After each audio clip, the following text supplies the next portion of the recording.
Assalamualaikum warahmatullahi wabarakatuh. Kembali lagi di channel Miftahul Ulum teman-teman. Nah, di episode kali ini, di video kali ini teman-teman, kita akan membahas atau meneruskan video yang kemarin yang sudah kita bahas. Tentunya masih bersama Ustadz, yaitu Ustadz Abdullah Juhad. Yang kemarin kita sudah membahas Al-Quran satu bahasa ya. Terus kemudian video berikutnya adalah seluk-beluk bahasa. Dan kemudian nanti akan dilanjutkan ke materi selanjutnya, yaitu temanya apa Ustadz? Al-Quran satu ilmu. Nah, untuk tema selanjutnya adalah Al-Quran satu ilmu. Bagaimana kelanjutannya? Kita simak tausiah dari Ustadz Abdullah Zuhad. Waalaikumsalam warahmatullahi wabarakatuh. Bismillah, alhamdulillah, wassyukurulillah, wassalatu wassalamu ala rasulillah, wa ala alihi wa sahbihi wa mawalah. La haula wa la quwata illa billah. Baiklah saudara-saudaraku kaum muslimin yang berbahagia, dimanapun kalian dapat menangkap siaran atau channel Miftahul Ulum ini berada. Akan kita lanjutkan kajian kita yang kesekian episode ya, episodenya sudah kesekian kalinya. Untuk saat ini pokok bahasan kita adalah Al-Quran satu ilmu. Setelah kita selesaikan kemarin beberapa episode tentang Al-Quran satu bahasa, maka sekarang kita akan membahas Al-Quran satu ilmu.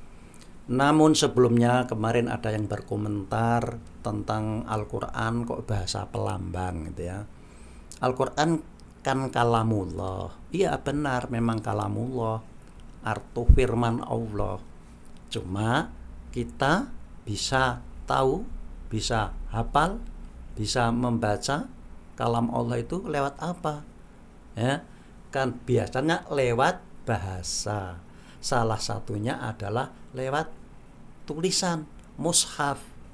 Nah, mushaf ini kan terdiri dari kalimat-kalimat Allah, kalam Allah, ya.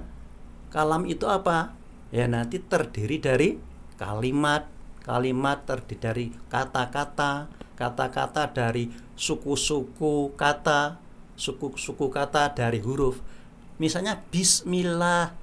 Bismillah itu kan hurufnya kan berupa lambang. Ba misalnya, ya. Ba itu apa? Oh, ternyata di sana ada titik di bawah. Itu ba. Kalau ada tanda bacanya kasroh, ya, coret bawah. Itu kan lambang. Jadi kemudian sin. Sinnya kok menjadi bis, menjadi disukun. Nah, sukun itu kan lambang juga.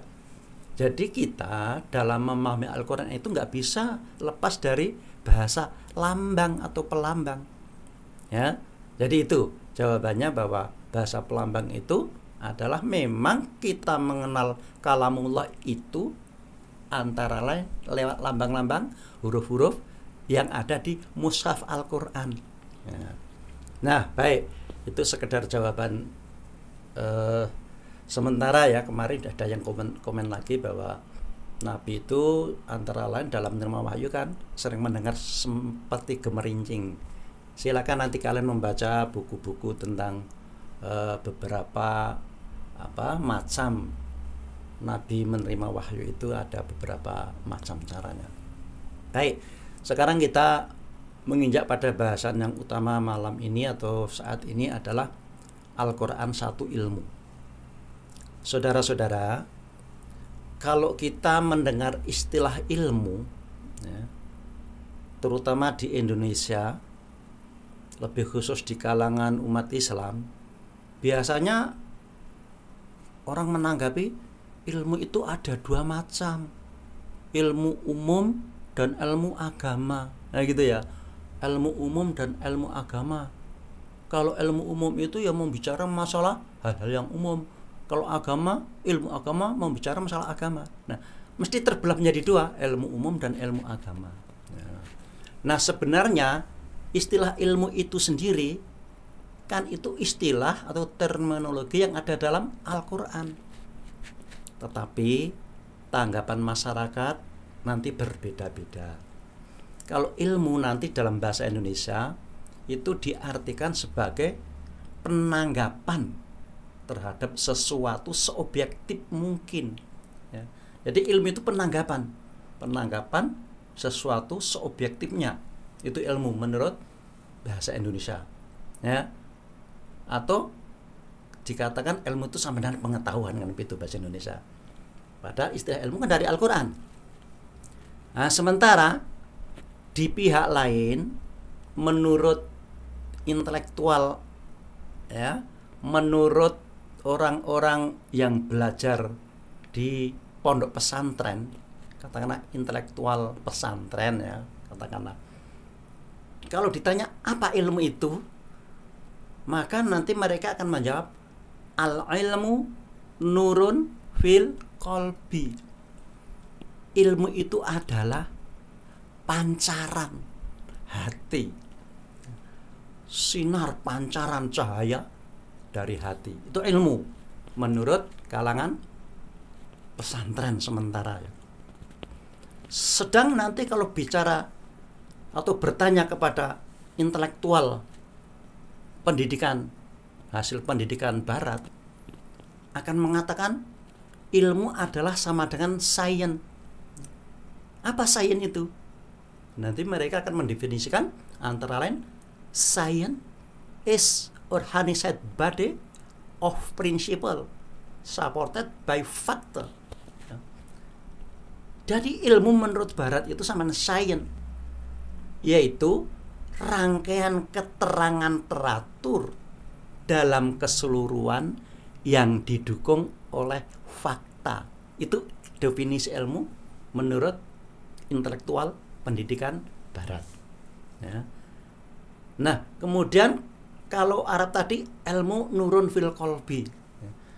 Ilmu itu adalah pancaran hati, ya. Nah, kita bahas satu persatu. Dari pengertian ilmu menurut Arab, ya. Kenapa kok ada istilah ilmu nurun fil qalbi? Ilmu itu pancaran hati. Muncul dari pancaran hati, cahaya hati. Jadi orang yang hatinya nanti bersih, bersinar, ya, memancarkan ilmu, maka nanti menurut mereka bahwa ilmu itu adalah bukan berasal dari luar, tetapi berasal dari dalam, atau istilahnya defect, defect pancaran, ya, pancaran dari dalam hati. Nah, kenapa ada pengertian ilmu seperti itu? Nah, sebenarnya pengertian ilmu yang mengatakan ilmu adalah pancaran hati ini tidak lepas dari pengaruh, ya, pengaruh filsafat Yunani, di mana filsafat Yunani ini dalam hal ilmu ini mempunyai nilai begini. Yang satu namanya idealisme, ya. Idealisme. Yang kedua naturalisme. Nah, idealisme ini nama aliran, ya, idealisme, ya, bukan idealisme dalam percakapan sehari-hari, yang ditegakkan oleh filosof Plato, ya, dari Yunani. Jadi dari Yunani ini, filsafat Plato ini, ya, kira-kira abad 5 sebelum Masehi, ya. Ini mengatakan begini, bahwa ilmu itu adalah berasal dari jiwa, ya. Berasal dari jiwa, yakni yang yang diambil dari ruh, ya. Jadi kenapa idealisme? Menurut idealisme begini, menurut idealisme, ya, bahwa kehidupan ini atau dunia ini adalah merupakan emanasi, ya, emanasi dari alam besar. Jadi idealisme menganggap bahwa kehidupan di dunia ini adalah kehidupan di alam kecil atau di logos kecil.